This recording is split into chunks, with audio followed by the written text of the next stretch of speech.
रोज केवळ तुम्हाला 5 मिनिटं द्यायची आहेत. त्यानंतर कुठल्याही प्रकारचं रिंकल्स, चेहरा निस्तेज होणं, कोरडा पडणं असं काहीही होणार नाहीये. वेळोवेळी सांगितलेला हा उपाय आहे तुमचा चेहरा उत्तम राहण्यासाठी आणि चेहरा मस्तपैकी टाईट होण्यासाठी. बोटॉक्स करायची गरज नाहीये, कुठल्याही ट्रीटमेंट्स घेण्याची गरज नाहीये. मग काय करायचंय? खूप कमाल गोष्ट सांगणार आहे या व्हिडिओमध्ये. शेवटपर्यंत बघितलं तर तुम्हाला कळणार आहे. त्यामुळे स्टेप्स जाणून घ्यायचे असतील आणि ऑइलमध्ये काय आपण मिक्स केल्याने ते कसं वापरायचं आहे हे जाणून घ्यायचं असेल तर व्हिडिओ शेवटपर्यंत बघत राहा. नमस्कार मंडळी, मी स्मिता शिवाळे आणि आपल्या यूट्यूब चॅनलमध्ये पुन्हा एकदा सगळ्यांचं अगदी मनापासून स्वागत आहे. आपली फॅमिली ग्लो होती आणि ग्रो होती याचं कारण आपण नवनवीन गोष्टी शिकतो आहोत. आजचा विषय खूप महत्त्वाचा आहे. मी तुम्हाला कुठल्या तेलामध्ये काय मिक्स करायचं म्हणजे आपल्या चेहऱ्यावर जो ग्लो हवा आहे किंवा सुरकुत्या कमी करण्यासाठी आपण हे सगळं वापरणार आहोत ते सांगण्याआधी आपण तेल कुठलं बाबा वापरायचं हे आपण समजून घेणं खूप गरजेचं आहे.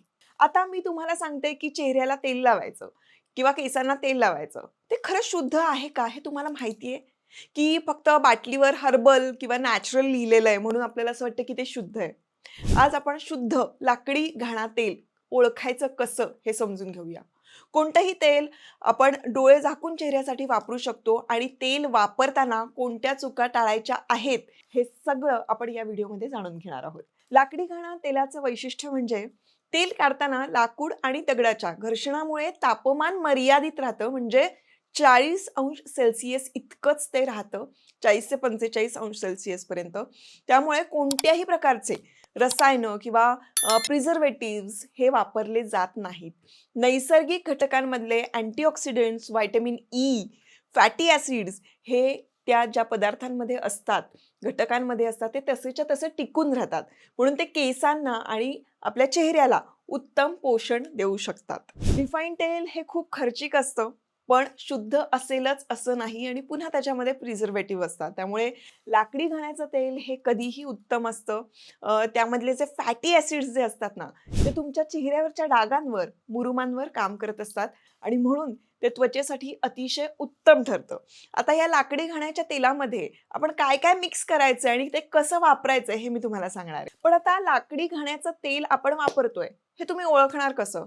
ते ना रिफाईंड तेलासारखं खूप असं ट्रान्सपरंट नसतं किंवा चकचकीत नसतं. ते थोडंसं असं गडद असतं, धूसर दिसतं, म्हणजे ती बॉटल जी आहे ती तशी दिसते आणि ते तेल दाट असतं. बाटलीमध्ये ना थोडासा गाळ खाली जमा झालेला असतो किंवा मग ते ज्या प्रक्रियेतून केलेलं असतं त्या प्रक्रियेमुळे तो गाळ जमा झालेला असतो. त्याच्यामुळे आपण समजून जायचं की हे लाकडी घाण्याचं तेल आहे. आता दुसऱ्या प्रकारे कसं ओळखू शकतो? आपण ज्या तेलबियांपासून जे तेल काढलेलं आहे म्हणजे नैसर्गिक मूळ जे आहे ना, त्याचा एक तीव्र असा सुगंध असतो. तो सुगंध जर का तुम्हाला हलका आला किंवा कृत्रिम वाटला तर ते भेसळयुक्त आहे हे आपण समजून जायचं. तिसरं म्हणजे आपण 30 मिनिटांची फ्रीज ट्रायल घेऊ शकतो. ते तेल थोडंसं वाटीमध्ये काढायचं आणि फ्रीजमध्ये ठेवायचं. फ्रीजमध्ये ठेवल्यानंतर ते थोडंसं असं घट्ट होतं किंवा गोठतं, तर आपल्याला लगेच लक्षात येतं की जर असं होत असेल, ते घट्ट होत असेल, तर हे शुद्ध तेल आहे, हे लाकडी घाण्यावरचं तेल आहे. आता मी तुम्हाला सांगणार आहे, अगदी डोळे झाकून आपल्या चेहऱ्यासाठी आपण कुठलं तेल हे वापरायला हवं. कॉम्बिनेशन स्किन असू देत, ड्राय स्किन असू देत, ऑइली स्किन असू देत, सगळ्यांसाठी हे तेल वापरलेलं चालतं, ते म्हणजे बदाम तेल. आता अंघोळीनंतर हे तेल त्वचेला लावल्यानंतर त्वचेचा जो कोरडेपणा असतो तो संपूर्णतः निघून जातो. त्यामुळे अंघोळीनंतर आपण अंग स्वच्छ केल्यानंतर हे बदाम तेल लावायचं आहे किंवा मग बदाम तेलामध्ये आपण काय मिक्स केल्यानंतर मॅजिक घडू शकतं म्हणजे ब्राऊन शुगर किंवा शुगर, त्यामध्ये चक्क हे बदाम तेल टाकायचं आणि त्याचं स्क्रबिंग आपण पूर्ण शरीराला करू शकतो, त्वचेला सुद्धा करू शकतो. आता बऱ्याचदा काय होतं, पिंपल्स खूप असतात चेहऱ्यावर, त्यावेळेला हार्म होऊ शकतं त्या स्क्रबनी, कारण त्याचे ग्रॅन्युल्स हे खूप मोठ्या प्रमाणात असतात. मग अशा वेळेला पिठी साखर जी आहे ना, ती पिठी साखर तुम्ही वापरू शकता. पिठी साखर आणि बदामाचं तेल हे मिक्स करून जर का तुम्ही तुमच्या चेहऱ्याला लावलं अंघोळ करताना, आहाहाहा! चेहऱ्यावर इतके अप्रतिम रिझल्ट्स येतात. म्हणजे चेहरा तुकतुकीत होतो. ब्लॅक हेड्स, व्हाईट हेड्स विसरूनच जा. म्हणजे हे तुम्हाला अजिबात जाणवणार नाही. मस्त हायड्रेटेड राहणार आणि बदाम तेलाचे इतके भन्नाट इफेक्ट आहे. मी म्हणाले तसं लाकडी घाण्याचं तेल त्यामध्ये ना व्हिटॅमिन ई इतक्या प्रमाणात असतं, त्यामुळे तुमच्या चेहऱ्याला हवं तसं मॉइश्चर मस्तपैकी मिळतं आणि चेहरा असा स्मूथ होतो. आता नारळ तेल. त्वचेद्वारे सहजपणे शोषलं जाणारं हे नारळ तेल, त्यामुळे कोरड्या त्वचेसाठी हे अतिशय उत्तम, सर्वोत्तम तेल असं मानलं जातं. यामध्ये अँटी फंगल प्रॉपर्टीज आहेत, अँटी बॅक्टेरियलचे गुणधर्म आहेत, जे त्वचेच्या ज्या समस्या असतात ना त्या दूर करतात. त्यामुळे अंघोळी आधी सुद्धा आपण हे तेल पूर्ण शरीराला लावलं तरी चालतं. चेहऱ्याला शक्यतो जर का ते रिफाईंड असेल तर तुम्ही लावू नका. त्यामुळे तुमच्या चेहऱ्यावरचं जे ऑइल आहे, म्हणजे कोणाची जर ऑइली स्किन असेल तर त्यांच्यासाठी जरा हे त्रासदायक ठरू शकतं, मुरूम येऊ शकता.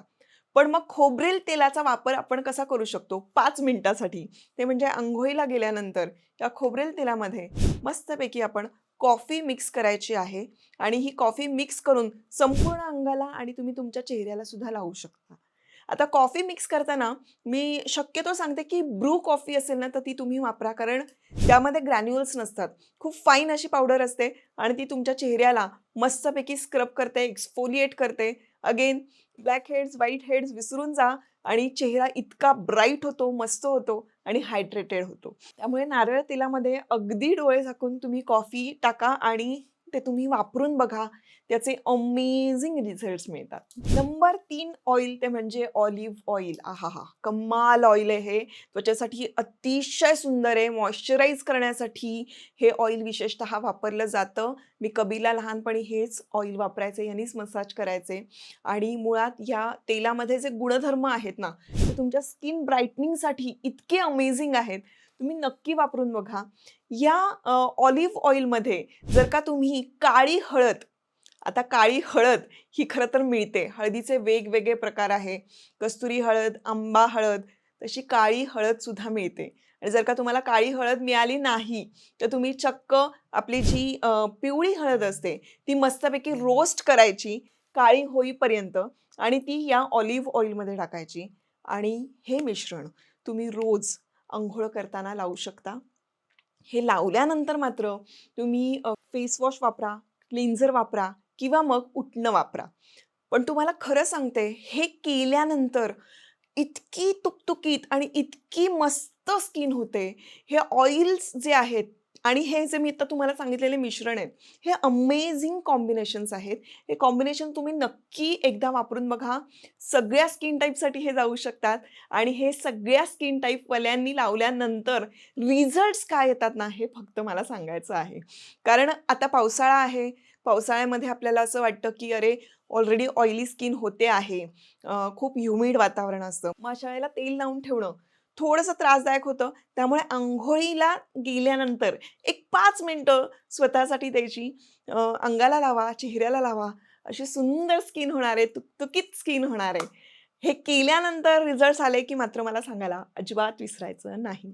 आय होप हा व्हिडिओ तुम्हाला आवडला असेल. लाकडी घाण्याचं तेल आणि रिफाईंड तेल हे फरक काय आहे मी सांगितलेलं आहे. त्यामुळे ते कसं ओळखायचं हेही सांगितलेलं आहे. तेल खाली मी डिस्क्रिप्शन बॉक्समध्ये तुम्हाला लिंक देणार आहे. तिथून तुम्ही ऑर्डर करू शकता. तर आय होप हा व्हिडिओ तुम्हाला आवडला असेल, युजफुल वाटला असेल. तर आपल्या मैत्रिणींबरोबर नक्की शेअर करा आणि तुम्हाला जर खरोखर लाकडी घाण्याचं शुद्ध तेल हवं असेल तर निसर्ग स्मिता नावाचं नवीन ब्रँड मी ओपन करते आहे आणि त्यामध्ये मी काही प्रोडक्ट्स ॲड करणार आहे खास तुमच्यासाठी. तर यामध्ये मी तुम्हाला आता 4 ऑप्शन देते. त्यातले 3 प्रोडक्ट मी 100% लवकरात लवकर तुमच्यासमोर घेऊन येणार आहे आणि त्याची लिंक मी तुम्हाला द्यायला सुरुवात करीन.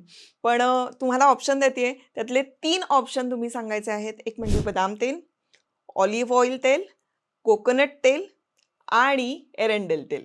यापैकी कुठले तेल तुम्हाला विकत घ्यायला आवडतील, उपयोगी आहेत असं वाटतं? या तेलांची 3 तेलांची नावं तुम्ही मला कमेंटमध्ये सांगायची आहे आणि मेजॉरिटीप्रमाणे मी ते प्रोडक्ट लवकरात लवकर तुमच्यासाठी घेऊन येणार आहे. आय होप हा व्हिडिओ युजफुल वाटला असेल. भेटूया आता पुढच्या व्हिडिओ.